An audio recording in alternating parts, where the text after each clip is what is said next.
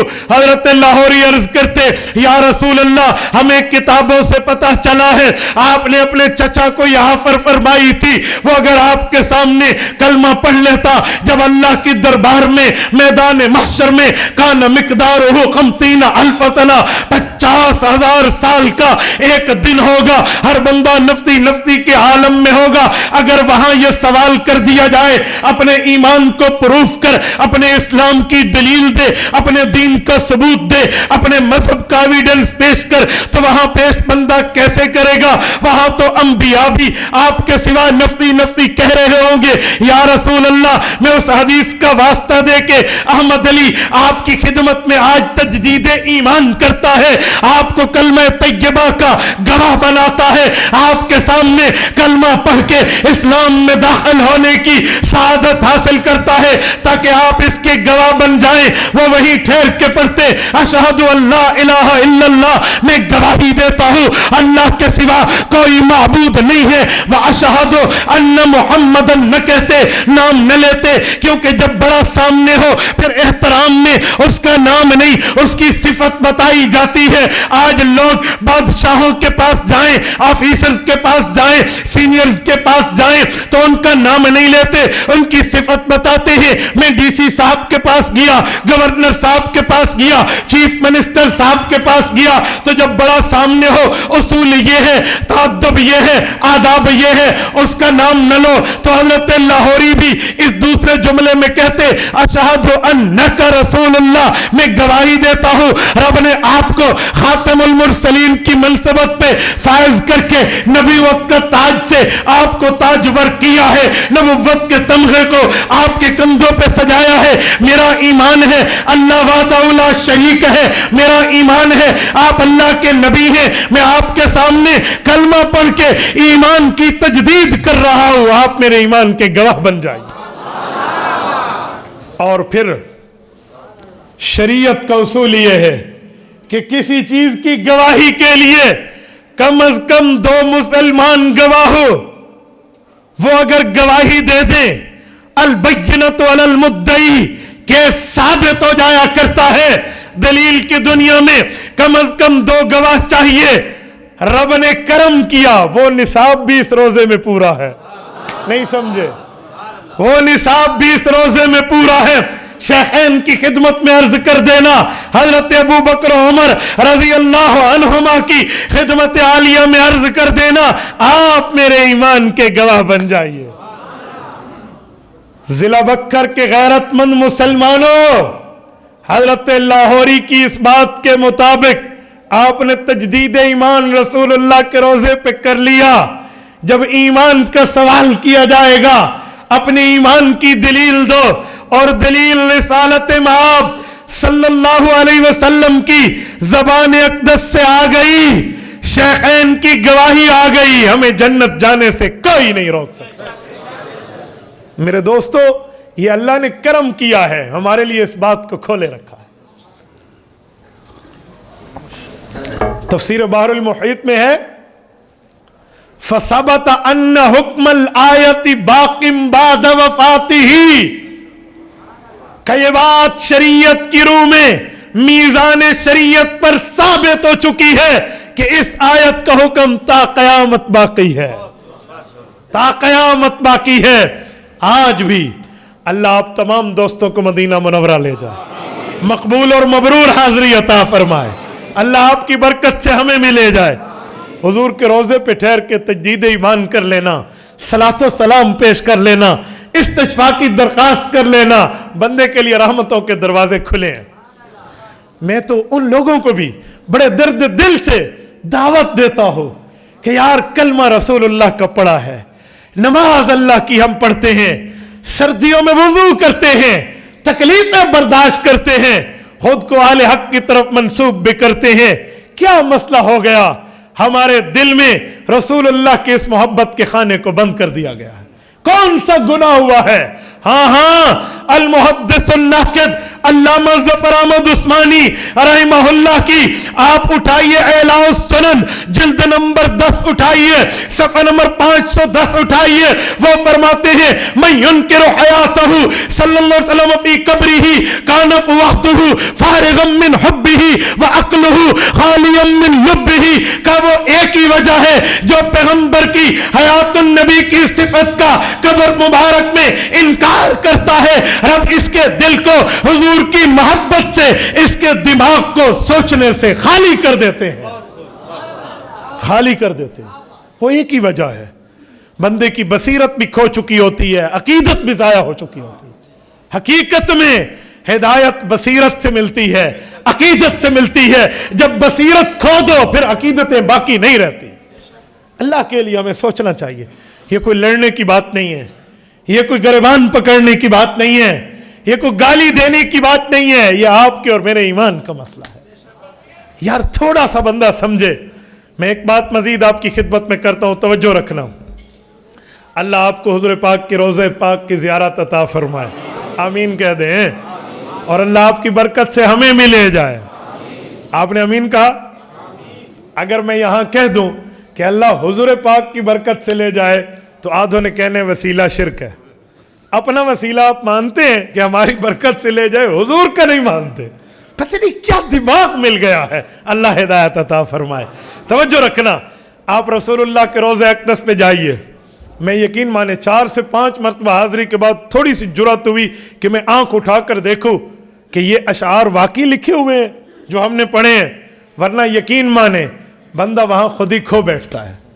آپ پہنچے نا ایک دفعہ روضہ اقدس پہ, اور ذرا ایک دفعہ سوچئے, حضرت علامہ انور شاہ کشمیری رحمہ اللہ کی ملفوظات اٹھائیے نا.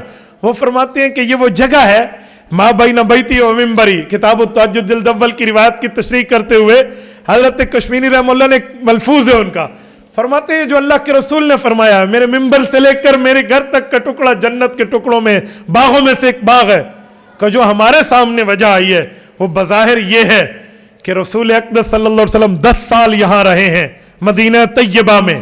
10 سال گھر سے ممبر, ممبر سے گھر. مدینہ منورہ میں ذمہ داری اللہ کے رسول کی یہ ہوتی تو تتبع حدیث کرنے کے بعد کہ میں اس نتیجے پہ پہنچا کہ 12,000 مرتبہ حضور گھر سے نکل کے ممبر تک تشریف لائے ہیں اور 12,000 مرتبہ ممبر سے اٹھ کر گھر تشریف لے گئے ہیں. کہا 24,000 مرتبہ پیغمبر کا اس جگہ سے آنا اور جانا ہوا ہے, رب نے اس کو جنت کے ٹکڑوں میں بدل دیا. یہاں جبرائیل بھی آ کر ٹھہر جاتا ہے، یہاں ملائک کی آمد ہے 70,000، مسند اسحاق میں موجود ہے، یہ ریاض سے طبع ہوئی ہے، حضرت ابو ہریرہ کے واسطے سے صحیح روایت موجود ہے، فرمایا 70,000 ملائک روزانہ اللہ کے رسول کی خدمت میں سلام کے لیے حاضری دیتے ہیں، 70,000۔ اور رب کے فرشتے کتنے ہوں گے جن کی ایک بار باری آ رہی ہے پھر نہیں آ رہی؟ وَمَا يَعْلَمُ جُنُودَ رَبِّكَ إِلَّا هُوَ، قرآن کریم نے بتا دیا، قرآن کریم بتاتا ہے 29واں پارہ سورۃ مدثر، وَمَا يَعْلَمُ جُنُودَ رَبِّكَ إِلَّا هُوَ، اللہ کے کتنے فرشتے ہیں وہ اللہ ہی جانتے ہیں، وہ آ رہے ہیں۔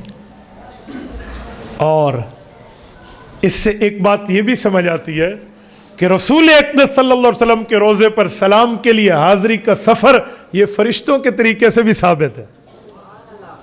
حضرت عمر بن عبدالعزیز رحمۃ اللہ علیہ کا بہقی میں موجود ہے، وَكَانَ يُبْرِدُ الْبَرِيدَ مِنَ الشَّامِ لِتَسْلِيمِ النَّبِيِّ صلی اللہ علیہ وسلم، کا ایک سال جہاد پہ جاتے عمر بن عبدالعزیز اور ایک سال حج پہ جاتے، جس سال حج پہ جاتے تو خود سلام پیش کرتے، اور جس سال جہاد پہ جاتے حج پہ نہ جا سکتے تو باقاعدہ جماعت بھیجتے شام سے جو حضور پاک کے روزے پہ جا کر ان کی طرف سے سلام و صلاۃ و سلام پیش کرتی۔ حضرت امام ظفر احمد عثمانی اس کے تحت لکھتے ہیں وَقَدْ فَعَلَهُ الطَّابِيُّ الْكَبِيرُ وَهَذَا حُجَّةٌ عَلَى ابْنِ تَيْمِيَّةَ وَأَتْبَاعِهِ رَحِمَهُ اللَّهُ، کہ جنہوں نے اس پر اعتراض کیا ہے ان بڑوں پر بھی اس بڑے تابعی کے عمل نے حجت پا لی ہے۔ یہ ایک علمی بات ہے، میں نے اشارہ دیا، توجہ رکھنا۔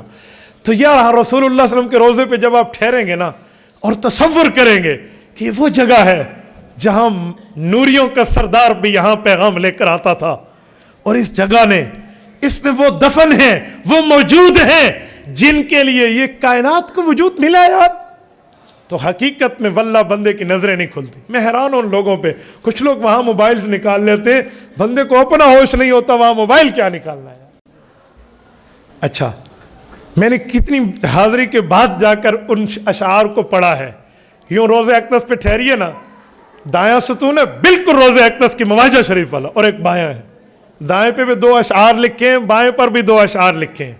دائیں پر لکھے ہیں اللہ اکبر، الفاظ قابو سے باہر ہو جاتے ہیں، یا خیر من دفنت بالقاء اعظمہ فطاب من طیبہن القاء والاکم، اور 2 ادھر ہیں، نفس الفداء لقبر انت ساکنہ فیہ العفاف وفیہ الجود والکرم۔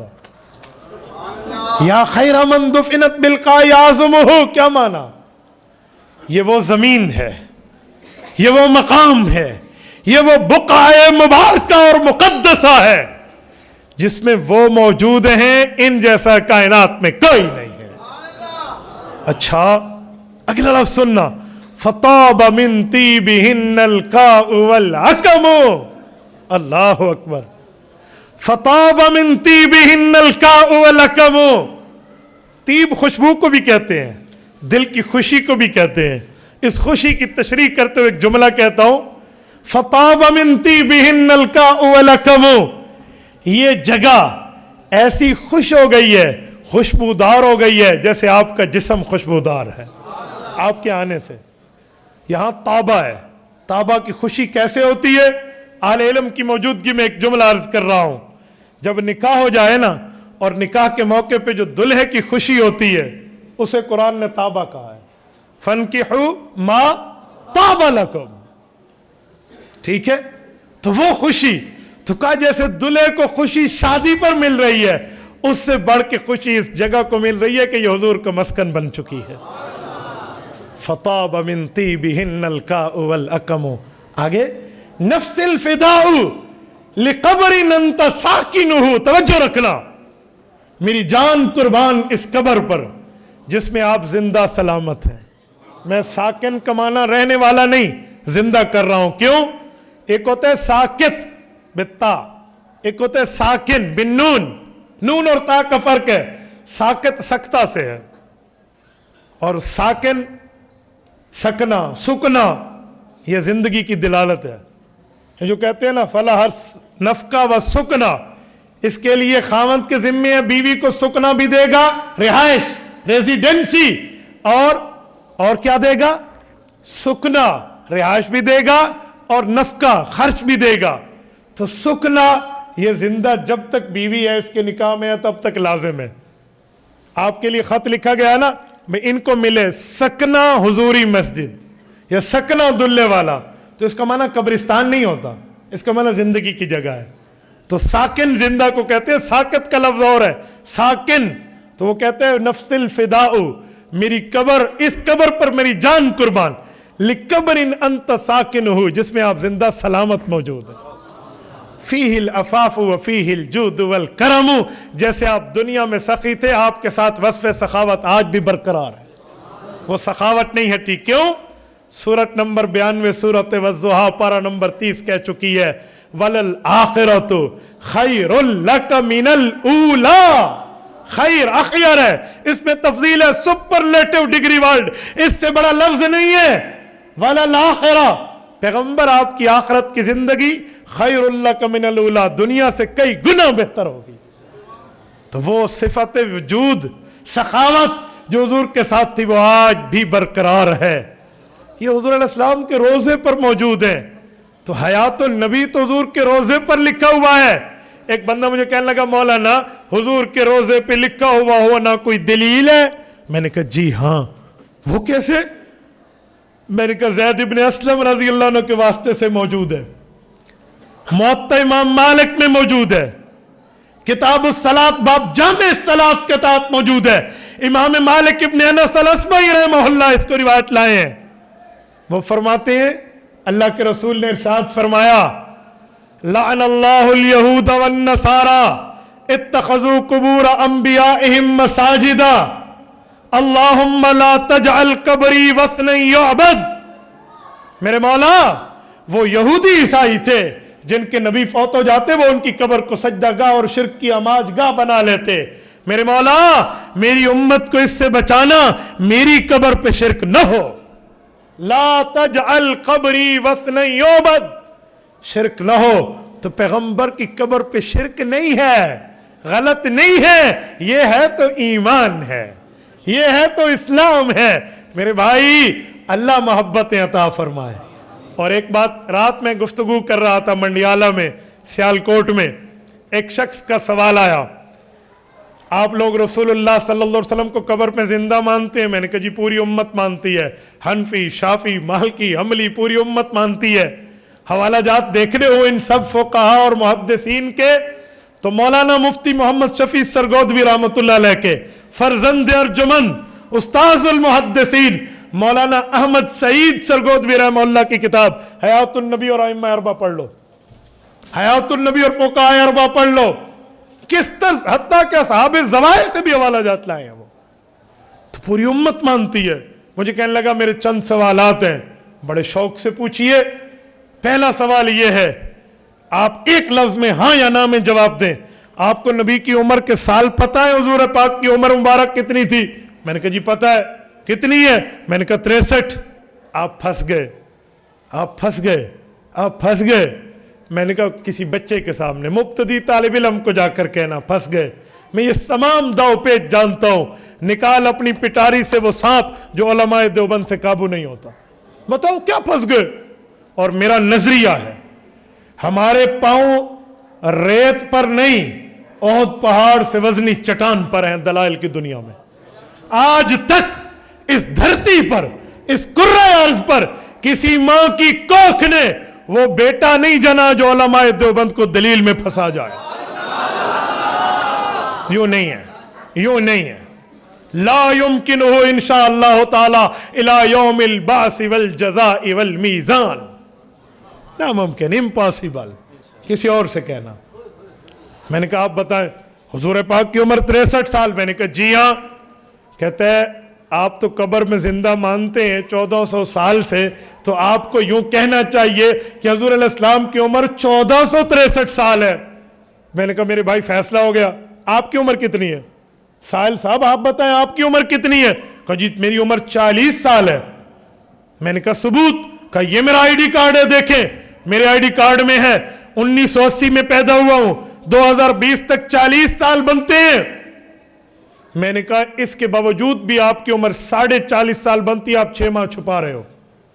اس نے حساب کتاب کر کے دکھایا کہ جی نہیں بنتی۔ میں نے کہا میں ابھی بتاؤں گا، آپ مان جاؤ گے؟ اجی بتائے۔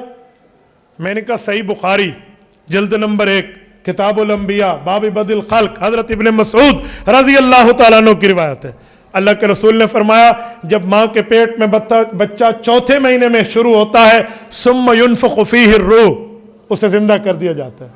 تو چوتھے مہینے میں روح پڑ گئی، اب ذرا گنے، چوتھا، پانچواں، چھٹا، ساتواں، آٹھواں، 5 اور یہ 9واں، 5 اور 1 6، تیری عمر 40.5 سال ہے، 6 ماہ کیوں چھپائے؟ مولوی صاحب عقل مند آدمی ہے، کیسی بات کرتے ہیں؟ میں نے کہا عقل مند ہوں تبھی تو بات کر رہا ہوں۔ توڑ دلیل کی دنیا میں ماں کے پیٹ والی زندگی اور ہے، وہ دنیا کی زندگی میں شامل نہیں ہوتی۔ میں نے کہا جناب من اپنے پہ سمجھ آتا ہے، ذرا دماغ کو اپڈیٹ کر، دماغ کو چلا۔ رسول اللہ کی دنیا کی زندگی 63 سال ہے، قبر کی زندگی 1400 سال ہے، قبر والی بھی دنیا میں شامل نہیں ہوتی۔ کہتے ہیں آپ نے مثال دی ہے، دلیل دے۔ میں نے کہا میں نے دلیل دی ہے، بشکل مثال دی ہے، لیکن تجھ سے ہماری مثال نہیں ٹوٹتی، تیرے منہ سے دلیل ٹوٹے گی۔ ایک اور بات میں نے کہا جی بڑے شوق سے پوچھئے۔ سوال یہ ہے، آپ لوگ کہتے ہیں پیغمبر علیہ السلام اپنی قبر میں زندہ، میں نے کہا جی ہاں۔ سوال یہ ہے قرآن کریم میں ہے، اچھا پیغمبر زندہ کرتے کیا؟ میں نے کہا جی نماز پڑھتے ہیں۔ کہتے ہیں نماز پڑھتے ہیں تو کوئی ثبوت کسی نے دیکھا؟ میں نے کہا جی ہاں اس نے دیکھا، اس جیسی کائنات میں کسی کی آنکھیں ہی نہیں ہیں۔ کس نے دیکھا؟ صحیح مسلم، سر پہ پگڑی مولوی کے تب سجدی ہے جب مسلم اور بخاری پڑھ لے، جلد نمبر 2 کتاب الفضائل باب فضائل موسیٰ علیہ السلام، صفحہ نمبر 268، طبع قدیمی کراچی اٹھائیے، ورکے کی بائیں سائیڈ اٹھائیے۔ حضرت انس بن مالک رضی اللہ عنہ ارشاد فرماتے ہیں اللہ کے رسول نے فرمایا مررت علی موسیٰ لیلتن اسری بی عند الکثیب الاحمر وهو قائم یصلی فی قبرہ، میں نے حضرت موسیٰ کو اپنی قبر میں معراج کی رات نماز پڑھتے اپنی آنکھوں سے دیکھا ہے۔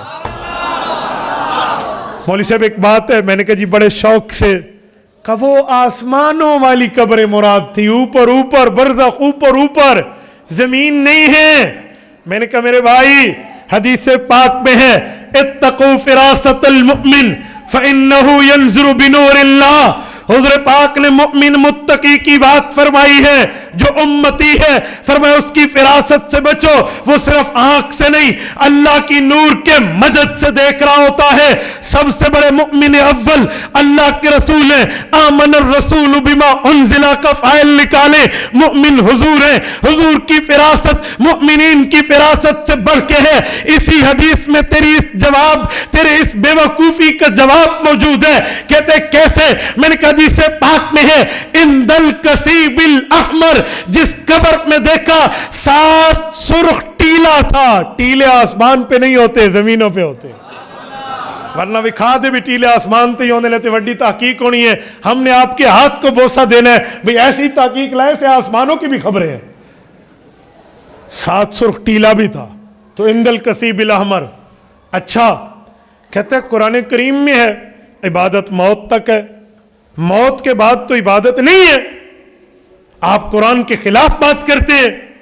میں نے کہا آپ نے آدھا جھوٹ بولا آدھا سچ بولا، وہ کیسے؟ میں نے کہا یہ آیت مجھے معلوم ہے، سورۃ ہجر کی آیت نمبر 99 ہے، وَاعْبُدْ رَبَّكَ حَتَّى يَأْتِيَكَ الْيَقِينُ، عبادت موت تک ہے، لیکن موت کے بعد نہیں ہے۔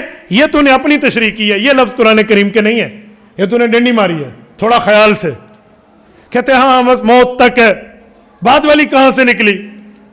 میں نے کہا میرے بھائی عبادت کی 2 قسمیں ہیں، تلذذی، تکلفی۔ تکلفی کا معنی رب نے فرمایا عبادت کرو، نہیں کرو گے تو پوچھو گی۔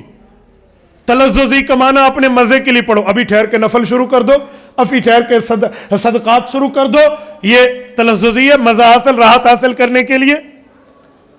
تو جو تکلیفی عبادت ہے جو اللہ کی طرف سے فرض واجب لازم ہے وہ موت تک ہے، اور جو موت کے بعد ہے وہ تلذذی ہے، مزہ اور راحت لینے کے لیے ہے۔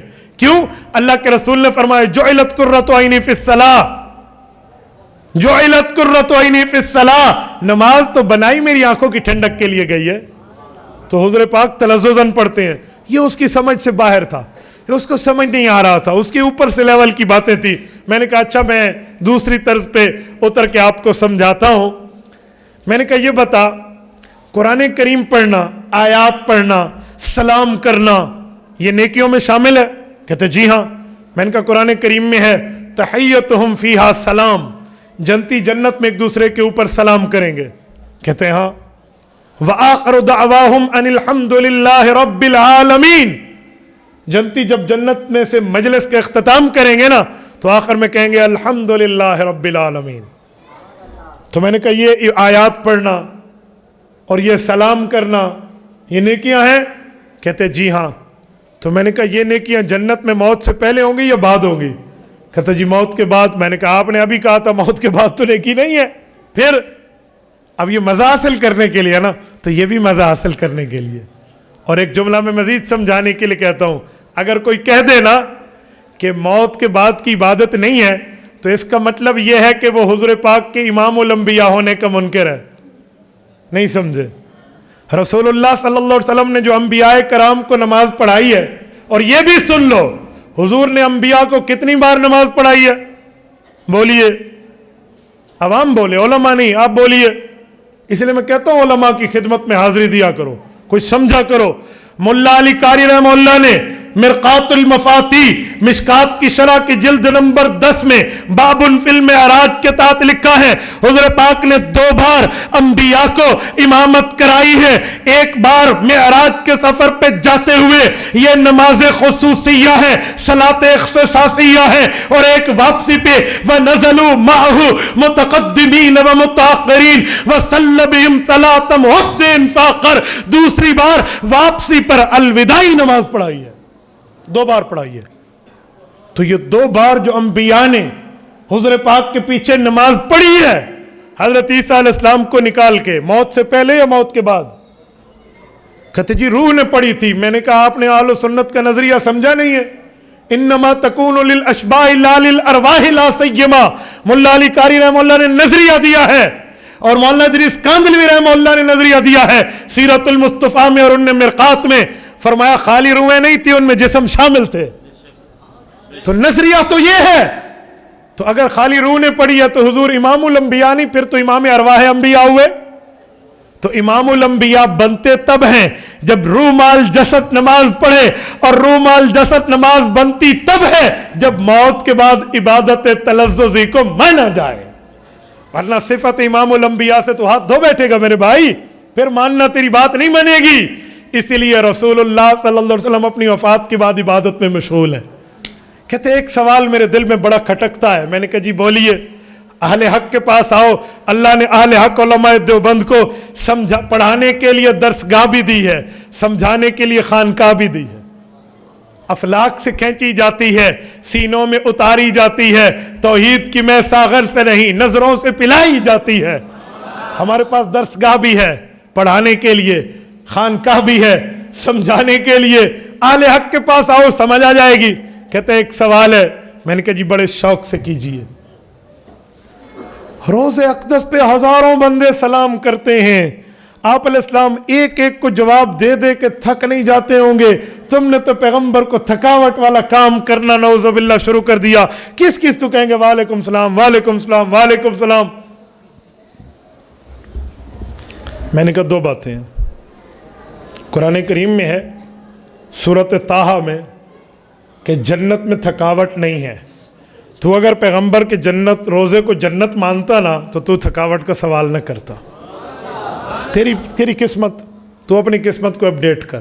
لیکن دوسری بات ہے کہ یہ کس بے وقوف نے تجھے کہہ دیا کہ جی ایک ایک کو علیحدہ علیحدہ علیحدہ علیحدہ جواب ہے؟ کہتے پھر میں نے کہا میں بتا دیتا ہوں، آپ ذرا سارے ہمیں سلام کیجئے، کریں۔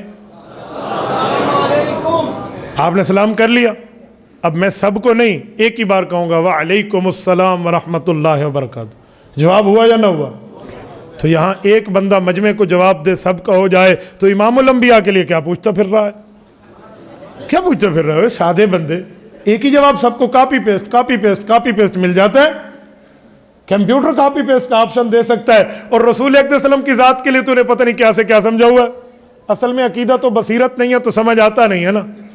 تو میرے دوستو, اس طرح کی چند باتیں اور سوالات اٹھا کر اہل حق کے عقیدے اور نظریے سے پیچھے نہ ہٹا کریں. سوال آئے اس کے جواب کو تلاش کیا کرے, اس سوال سے ڈر کے اپنا مذہب اور نظریہ نہ چھوڑا کریں, یہ یاد رکھو. اور اہل حق کے پاس آؤ, اللہ آپ کو رم صراط مستقیم عطا فرمائے. اقول قولی ھذا واستغفر اللہ وآخر دعوانا ان الحمد للہ رب العالمین. إلهي واسع الكرم ورب البيت والحرم إليك أتيت منكسرا